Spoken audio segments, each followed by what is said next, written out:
सुंदर वन में ठंड दस्तक दे रही थी। सभी जानवर आने वाले कठिन मौसम के लिए तैयारी करने में लगे हुए थे। चिड़िया भी उनमें से एक थी। हर साल की ही तरह उसने अपने लिए एक शानदार सा घोंसला तैयार किया था और अचानक होने वाली बारिश और ठंड से बचने के लिए उसे चारों तरफ से घास फूस से ढक दिया था।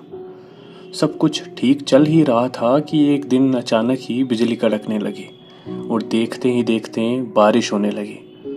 बेमौसम आई बारिश से ठंड भी बढ़ गई और सभी जानवर अपने अपने घरों की तरफ भागने लगे। चिड़िया भी तेजी दिखाते हुए अपने घोंसले में वापस आ गई और आराम करने लगी। उसे आए अभी कुछ ही वक्त हुआ था कि एक बंदर खुद को बचाने के लिए पेड़ के नीचे आ पहुंचा।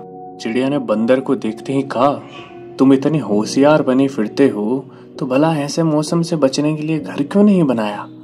यह सुनकर बंदर को गुस्सा आया, लेकिन वह चुप ही रहा और पेड़ की आड़ में खुद को बचाने का प्रयास करने लगा। थोड़ी देर शांत रहने के बाद चिड़िया फिर बोली, पूरी गर्मी इधर उधर आलस में बिता दी, अच्छा होता अपने लिए एक घर बना लेते। यह सुन बंदर ने गुस्से में कहा, तुम अपने से मतलब रखो, मेरी चिंता छोड़ दो। चिड़िया यह सुनकर शांत हो गई। बारिश रुकने का नाम नहीं ले रही थी और हवाएं तेज चल रही थी। बेचारा बंदर ठंड से कांप रहा था और खुद को ढकने की बहुत कोशिश कर रहा था, पर चिड़िया ने तो मानो उसे छेड़ने की कसम खा ली थी। वह फिर बोली, काश कि तुमने थोड़ी अक्ल दिखाई होती तो आज इस हालत। चिड़िया ने अभी अपनी बात खत्म भी नहीं की थी कि बंदर बौखलाते हुए बोला, एकदम चुप, अपना ये बार बार फुसफुसाना बंद करो। ये ज्ञान की बातें अपने पास रखो और पंडित बनने की कोशिश मत करो।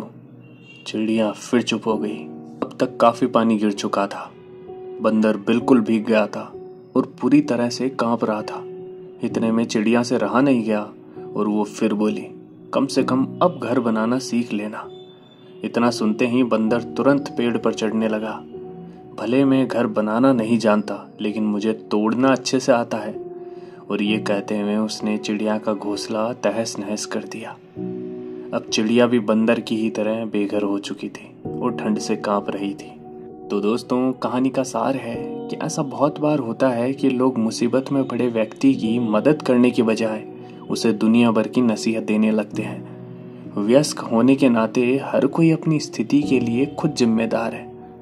हम एक शुभचिंतक के रूप में उसे एक आध बार सलाह तो दे सकते हैं, पर उसकी किसी कमी के लिए उसे बार बार कोसना हमें चिड़िया की हालत में पहुंचा सकता है।